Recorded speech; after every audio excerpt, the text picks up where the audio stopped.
우리가 이렇게 한번 인사할까요? 주님의 이름으로 사랑합니다. 네, 주님의 이름으로 사랑하고 주의 이름으로 축복합니다. 우리 오늘은 특별하게 특별한 인사를 한 번만 더 해볼까요? 우리 주님이 왕으로 오셨습니다. 네, 여러분 오늘은요 무슨 주일이죠? 종려주일, 네, 고난주간의 시작인 종려주일이라고 합니다. 왜 특별히 종려라는 말을 붙이냐면요. 당시에 예수님께서 이제 돌아가시는 금요일 그 주간에 처음으로 딱 들어가신 성이 바로 예루살렘 성이었습니다. 예루살렘 성으로 들어가실 때에 많은 사람들이 예수님을 메시아로 받아들이면서 종려나무 가지를 흔들었어요. 그 나무가 앙상한 그 지역에 유일하게 조금 잎이 넓은 가지가 종려나무였거든요. 그러니까 사실 종려나무는요 왕들 옆에서 우리 막 이집트 이런 배경에 된 영화 보면은 무슨 신하들이 옆에서 막 이렇게 부채질하는 거 있죠. 그런 게 종려나무입니다. 그런 나무를 가지고 이렇게 흔들면서 어떤 사람들은 그걸 구할 수 없으니까 자신의 옷을 벗어서 바닥에 깔으면서 예수님이 지나가시는 그 길에 호산나 다윗의 자손이여 가장 높은 곳에 호산나 하면서 우리에게 왕으로 오시는 이가 오늘 이곳에 오십니다라고 하면서 예수님을 매우 높여드렸던 그 시간이 바로 예루살렘에 입성하시는 그 주일이었습니다. 그래서 그 주일을 기념하여서 우리가 종려 주일이라 하여서 지금까지도 지키고 있는 거죠.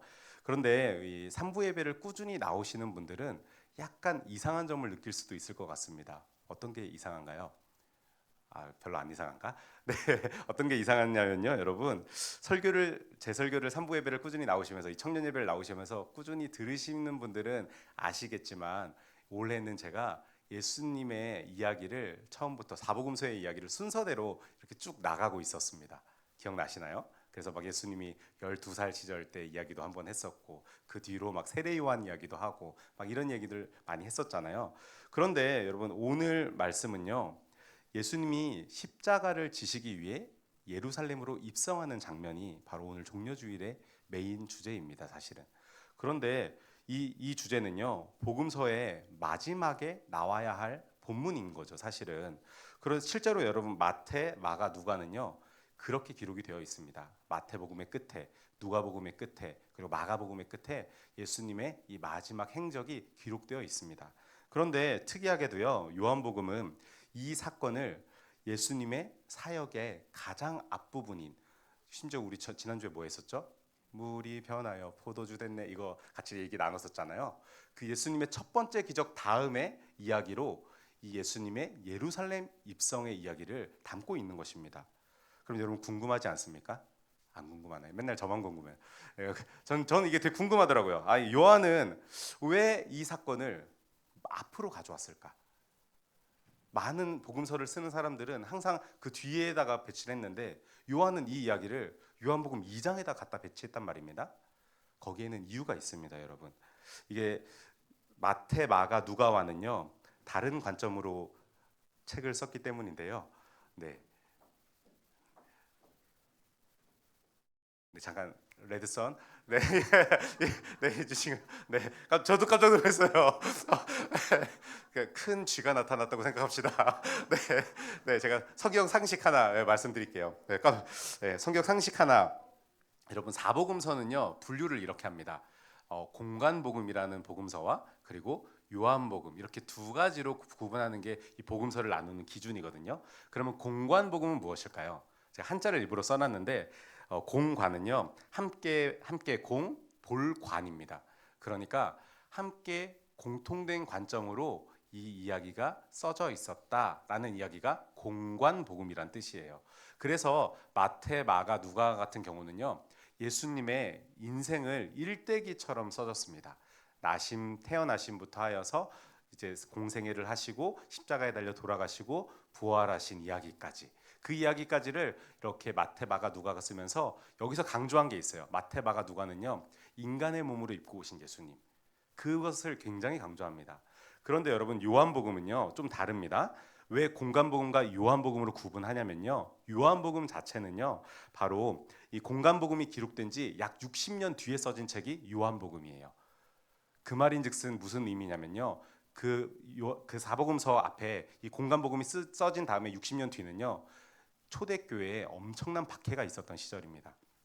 그때 요한이 이러한 관점으로 우리가 예수님을 바라봐야겠다라고 생각해서 쓴 책이 요한복음이라는 거예요. 그러니까 당연히 여기에 집중될 수 있는 메시지가 뭘까요? 바로 예수님이 하나님의 아들이심을 믿고 우리가 이 땅 가운데서 영생을 얻게 하기 위함. 그것이 바로 이 요한복음이 쓴 목적이었습니다. 그래서 여러분 다른 복음서처럼요, 요한복음은 시간 순서대로 구성되어 있지 않습니다. 바로 예수님이 사역하신 그 놀라운 일들부터 기록이 되어 있는 것인데요. 그래서 놀라운 기적들이 요한복음에 굉장히 많이 나옵니다.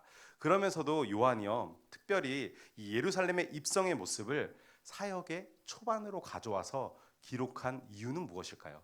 그 수많은 기적 중에 예수님이 하신 이 예루살렘 입성의 사건을 처음으로 기록한 이 이유는요, 바로 예수님이 누구신지, 그리고 그분이 이 땅에 오신 목적이 무엇인지를 분명하게 선포하고 싶었기 때문입니다. 여러분, 요한에게 성전 정화 사건은요, 단순히 무질서한 시장 바닥을 그냥 청소했던 그런 일들이 아니었습니다. 단순한 해프닝이 아니었습니다. 이것은 왕으로 오신 예수님께서 우리 가운데 있는 가짜 성전을 엎어버리시고 우리 안에 진짜 성전을 세우는 개혁의 출발점이었기 때문에 바로 이렇게 하면서 우리의 신앙이 쌓아져 가야 된다는 것을 요한이 강조하고 싶었던 겁니다. 여러분, 예수님 믿는다라는 것은요, 단순히 종교 생활하는 거 아닙니다. 여러분, 이거 진짜 잘 기억하셔야 돼요.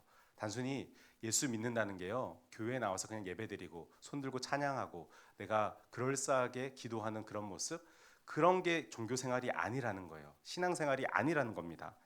내 중심에 자리 잡은 종교의 껍데기와 욕심의 상들을요, 주님의 채찍으로 뒤엎어버리고 그분이 주인 되시는 새로운 삶을 살아 나아가는 것, 그게 바로 신앙 생활이라는 것입니다. 여러분, 오늘 종려주의를 맞이해서요, 우리 마음의 성전에 입성하시는 왕의 진심을 통해 우리의 신앙의 겉모습을 벗겨내고 진짜 중심을 회복하는 시간이 될 수 있기를 주님의 이름으로 축원합니다. 그러기 위해서 오늘 본문을 통해 저는 두 가지를 한번 생각해 보려고 하는데요. 첫 번째 묵상은 이것입니다. 같이 한번 읽어볼까요? 시작. 익숙함이라는 명분 뒤에 숨지 마십시오라고 제가 적었는데요. 우리 이어서 13절부터 17절까지의 말씀도 같이 한번 읽어보도록 하겠습니다. 시작.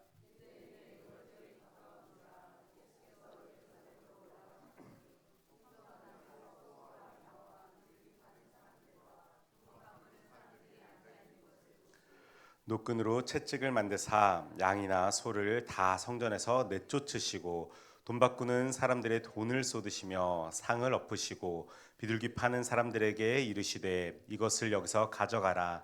내 아버지의 집으로 장사하는 집을 만들지 말라 하시니 성경 말씀에 주의 전을 사모하는 열심이 나를 삼키리라 한 것을 기억하더라. 아멘.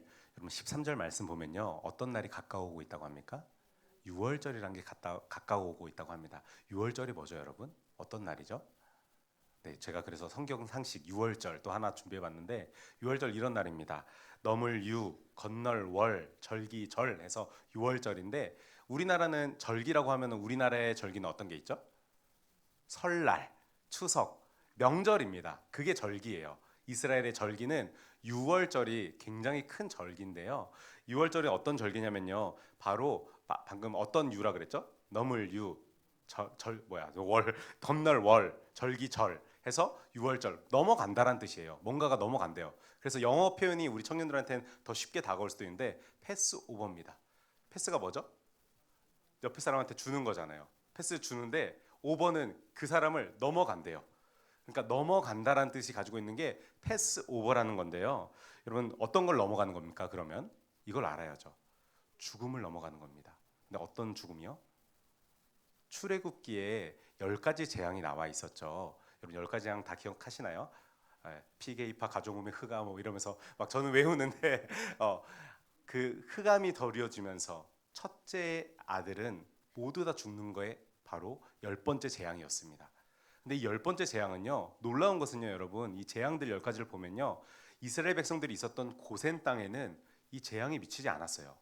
그런데 유일하게 이 10번째 재앙만큼은 이스라엘 백성들에게도 미칠 수 있다라는 얘기를 하나님께서 하십니다. 그러면서 너희들이 이 재앙을 넘어갈 수 있는 방법을 하나 알려줄게. 그게 뭐냐면은 어린 양의 피를 문설주와 문지방에다가 발라라. 저기 제가 사진을 넣어 놓은 것은요, 문지방하고 문설주 그림인 거예요. 저기에다가 바르면은 죽음의 천사가 그 집을 지나갈 때에 이 어린 양의 피를 보고 내가 넘어가리니. 그래서 우리 찬양에도 막 내가 그 피를 6월절 그 양의 피를 볼 때에 내가 넘어가요. 가사가 갑자기 생각 안 나요. 그래서 넘어간다고 하잖아요. 넘어간다는 거예요. 하나님께서 죽음의 천사가 지나갈 때 나의 말을 듣고 기억하고 그 일을 행했던 사람들은 내가 첫째 자식을 죽이지 않겠다 약속하신 거예요. 여러분, 이 소식을요, 이집트 사람들은 들었을까요, 안 들었을까요? 들었을걸요? 네, 들었을 거예요. 그래서 이집트 사람들 중에서도요, 여러분, 발랐던 사람은요 넘어가는 거예요. 그럼 다르게 얘기해 볼까요? 이스라엘 사람들 중에서도요, 이 말을 듣지 않고 안 바른 사람들 있었을까요, 없었을까요? 있었을 것 같아요. 그죠? 성경적 상상력을 더하면서 그리고 오늘 나를 돌아보면은 있었을 것 같아요. 그 사람들 집의 첫째 아들들은 모조리 다 죽은 겁니다. 그래서 이 출애굽의 구원의 역사를 기억하기 위해서 이 사람들이 생긴 절기가 바로 유월절, 그 어린 양의 피를 바르는 습관이 생긴 겁니다. 그래서 이 유월절 절기가 되면요, 수많은 이스라엘 사람들이 예루살렘 성으로 모이게 돼요. 왜요? 그 하나님을 찬양하기 위해서, 구원의 하나님을 노래하기 위해서, 예배하기 위해서 그 자리에 모인단 말이에요. 그래서 우리 누가복음 지난번에 한번 같이 봤지만 예수님이 12살 시절 때 갈릴리에서부터 멀리 걸어오셔가지고 예루살렘에 계셨었잖아요. 그러한 이유도 예수님도 경건한 유대인 집안에 자랐기 때문이다, 이렇게 얘기를 나눴는데, 여러분, 경건한 유대인 지방에 살던 사람들은요 무조건 이 유월절 절기 때는 이 자리에 나와서 제물을 가지고 하나님 앞에 예배를 드렸던 겁니다. 그런데 여러분, 오늘 14절 말씀 보면요, 성전 안의 풍경이요 아주 가관입니다. 어떤 풍경이 펼쳐져 있죠? 성전 안에 하나님께 드릴 제물들이 막 판매가 되고 있었어요. 소나 양이나 비둘기 같은 짐승들이 있었어요. 여러분, 어떨까요? 만약에 우리 교회에 지금 여전히 구약의 법을 따르고 있다고 합시다. 여기 우리 주차장에 소 파는 사람 있고 양 파는 사람 있고 비둘기 파는 사람 있어요. 주차장에 어떤 모습일까요? 소가 막 음무하고 울고 막 개판 아니겠습니까, 여러분? 난리일 거예요. 막 똥도 막 이곳저곳 막 떨어져 있고 막 붙잡고 가지 마 그러고 붙잡고 있고 막 엉망진창일 거란 말이죠. 그런 풍경이 있었다는 겁니다. 그리고 멀리서 오는 사람들이 그 외국 돈을 환전하기 위해서 환전소를 설치해 놨거든요. 돈을 교환해 주는 사람들을, 성전세를 내기 위해서 유대 돈으로 바꿔주는 그런 환전소가 있었어요. 그런 장면들이 그 예루살렘 성전 안에 펼쳐져 있었다라는 겁니다. 그런데 여러분, 의문이 또 생기지 않습니까? 이게 또 저만 궁금한 건데, 이 사람들이 왜 여기서 이거를 팔기 시작했을까요? 왜 소, 양, 비둘기 같은 거를 직접 가져와야 되는 거잖아요. 근데 왜 그 사람들이 거기에 팔기 시작했을까요? 이건 율법이랑 관련이 있어요. 율법에 하나님께 드릴 제물은 어떤 제물이어야 돼요? 흠이 없는 제물이어야 돼요. 아프면 안 돼요, 제물이. 그래서 여러분, 예수님이 계셨던 그 갈릴리에서부터 만약에 소 한 마리를 끌고 온다고 생각해 봅시다. 한 일주일은 걸어야 됐을걸요? 소라고 안 지치고 배겼을까요? 엄청 힘들 거예요.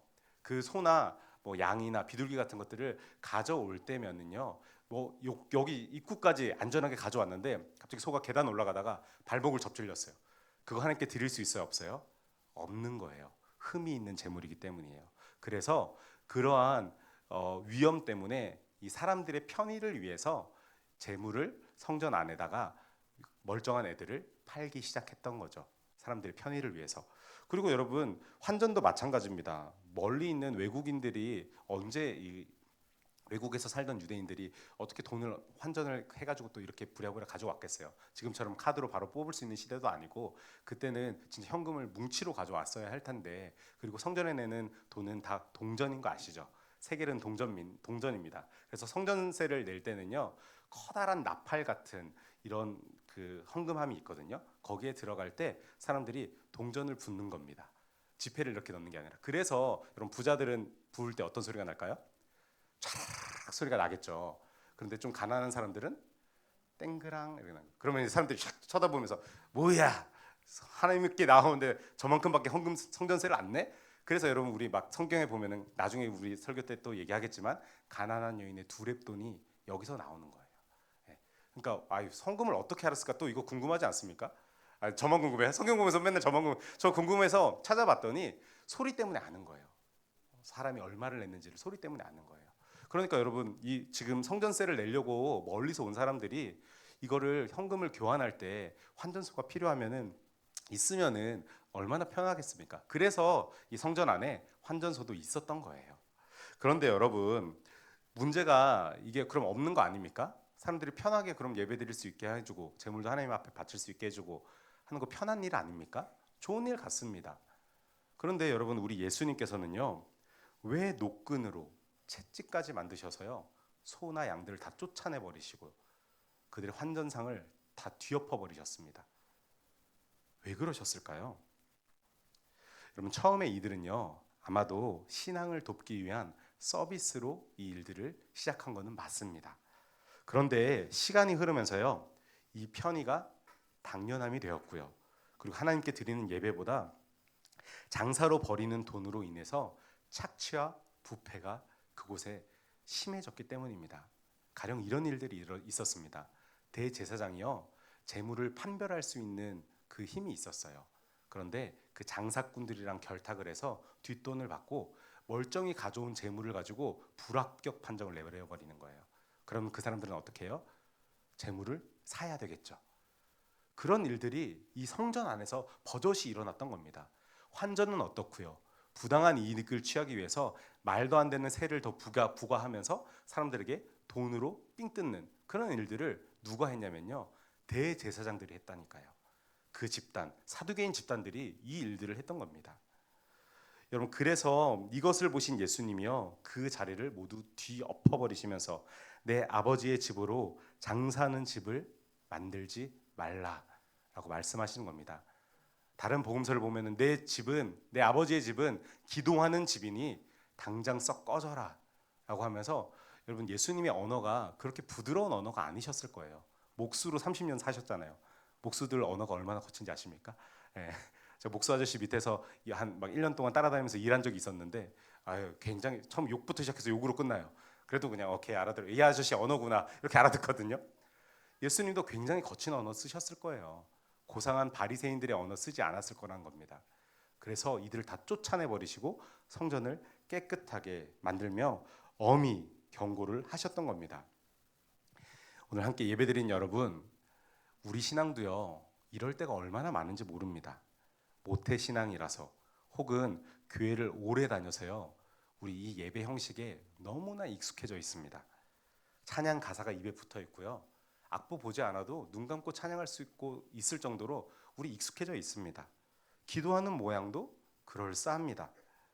하지만 여러분 익숙함이 깊어질수록요 우리 안의 중심은 메말라가고 있지는 않습니까?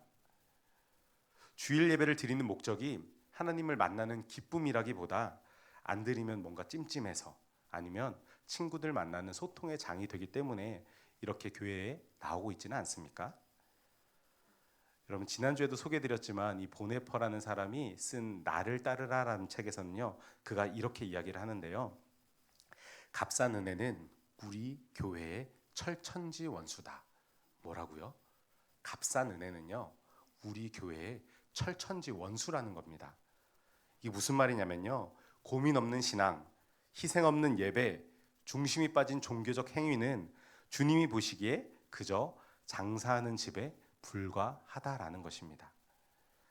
여러분 만약에 종려주일의 왕으로 오셨던 그 예수님께서 오늘 여러분의 마음에 성전에 들어오신다면은 과연 여러분들의 마음 가운데 있는 무엇을 뒤엎으시겠습니까? 신앙이라는 명분 뒤에 숨겨놓은 나만의 편의, 세상적 욕심은 무엇입니까? 정말 바라기는 오늘 이 시간 우리 신앙의 묵은 때를 벗겨내고 오직 하나님 한 분께 집중하는 정결함이 회복되기를 주의 이름으로 축원합니다. 두 번째 묵상은 이것인데요. 같이 한번 읽어볼까요? 시작. 신앙은 여러분 눈에 보이는 건물이 아니라 살아있는 관계라는 것입니다. 여러분 성전을 뒤엎어버리는 예수님의 이 파격적인 행동에 유대인들이 굉장히 당황을 합니다.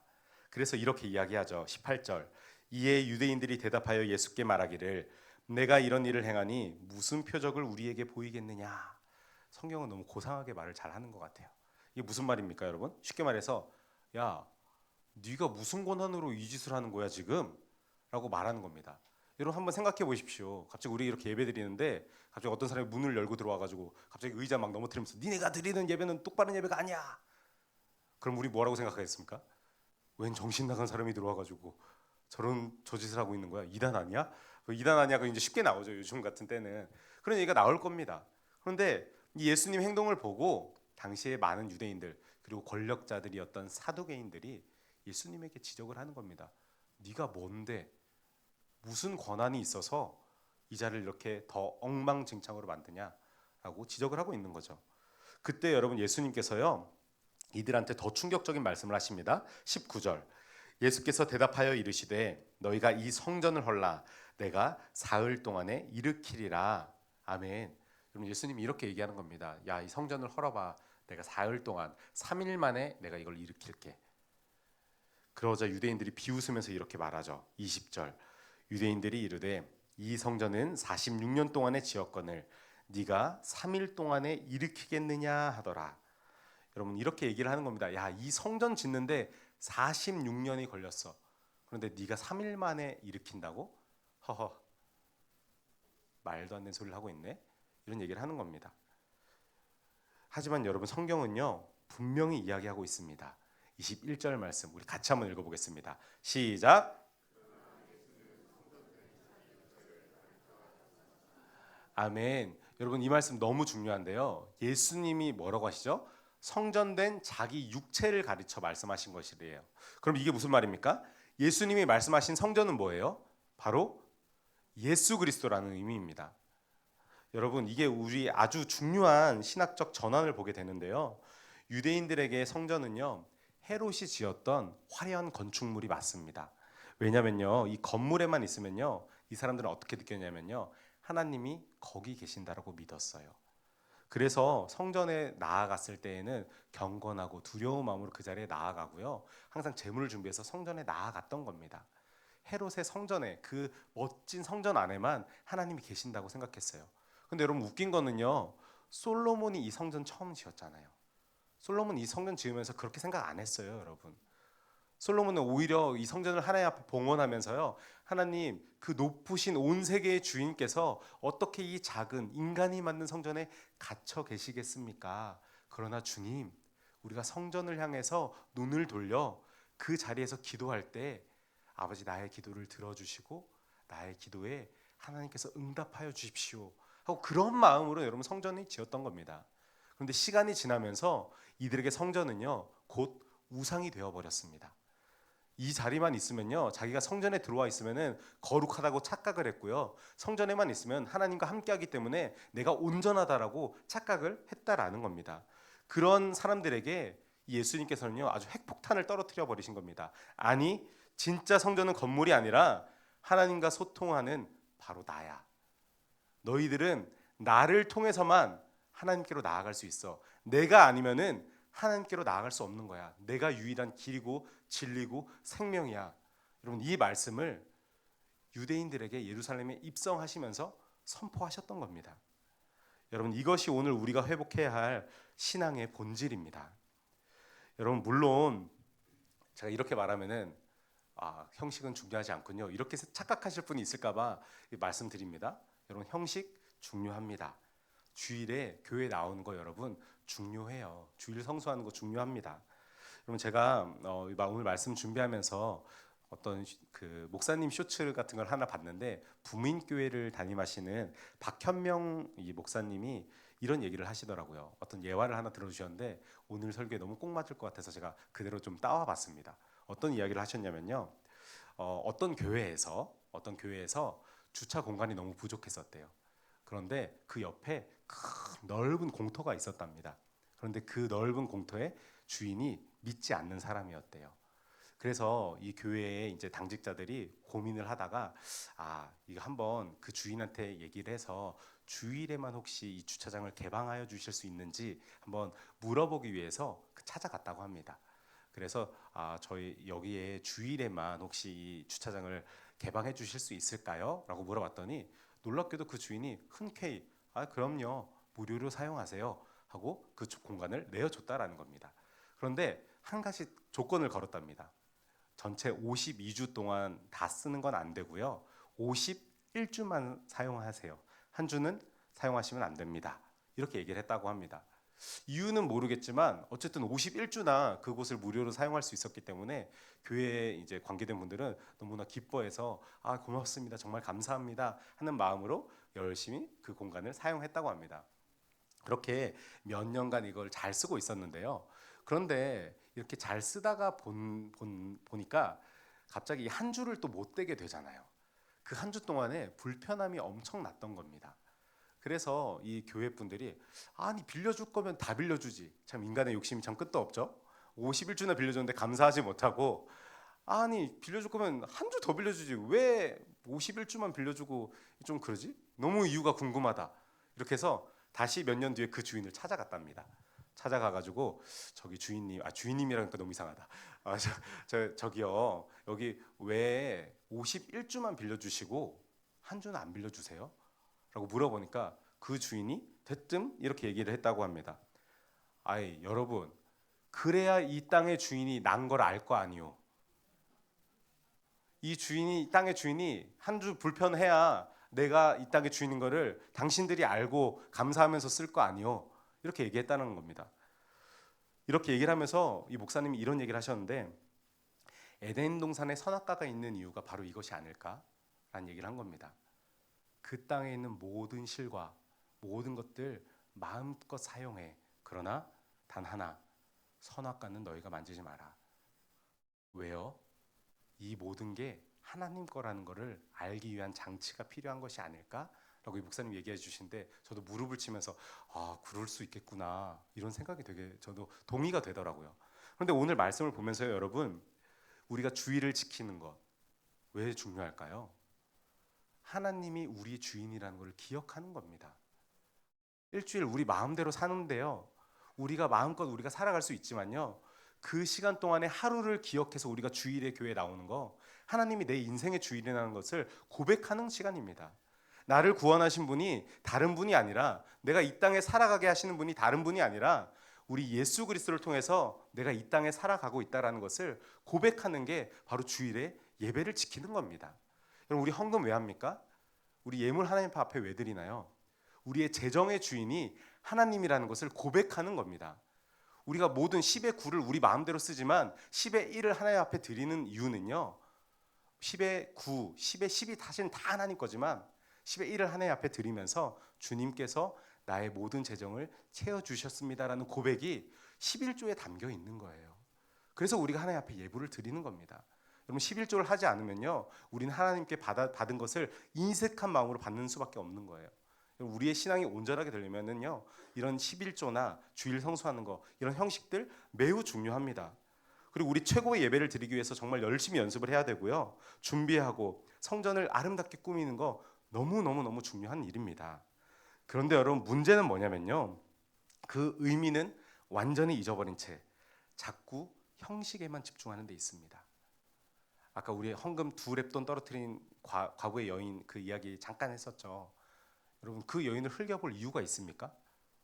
그 여인은 자기가 가진 최선의 것을 주 앞에 드렸는데 그러면 된 거 아닌가요? 그런데 많은 사람들이 그 소리를 듣고 어떻게 하나님 앞에 나오는데 그따위의 적은 예물을 가지고 나올 수 있어? 라고 욕을 하고 비난을 했다라는 겁니다. 여러분, 이거는 의미는 완전히 잊어버린 채 형식에 집중하면서 낳은 악한 결과라고밖에 말할 수 없는 것이죠. 여러분, 어떤 건물이 좋은지, 프로그램이 얼마나 세련됐는지, 여러분 내 신앙의 경력이 얼마나 화려한지는요, 중요한 것이 아닙니다. 여러분, 우리 주님은요, 하나님과 나 사이에 살아있는 관계가 무엇인지에 집중하고 있다는 것을 여러분 기억하시기 바랍니다. 여러분, 우리가 예배당을 나가는 순간 하나님과 아무 상관없는 사람으로 살고 있다면요, 여러분 우리는 46년 동안 건물만 짓고 있는 유대인들과 다를 바가 없는 것입니다. 함께 예배드린 여러분, 종려주일에 왕으로 입성하신 우리 예수님은요, 건물이었던 성전을 허물러 오셨고 대신에 십자가와 부활로 무너지지 않는 생명의 성전을 우리에게 주신 분이십니다. 여러분, 정말 바라기는 그 살아계신 주님과 매일매일 동행하는 신앙인이 되시기를 주님의 이름으로 축원합니다. 이제 오늘 말씀을 정리하며 우리 사랑하는 청년들, 그리고 오늘 함께 예배드리는 여러분, 이번 한 주 고난주간이 시작됩니다. 왕으로 오신 예수님은 화려한 보좌가 아니라 우리를 위해 자기 몸을 헐어내시는 십자가를 향해 걸어가셨습니다. 그분이 십자가에서 자신을 허무셨을 때 비로소 우리는 하나님을 만나는 진짜 성전이 되었습니다. 그리고 오늘 우리 마음의 성전에 입성하신 왕을 환영하시길 바랍니다. 껍데기를 깨뜨리고 우리 중심을 내어드릴 때 주님이 주시는 참된 평안과 기쁨이 저와 여러분들의 삶에 가득하기를 주의 이름으로 축원합니다. 기도하겠습니다.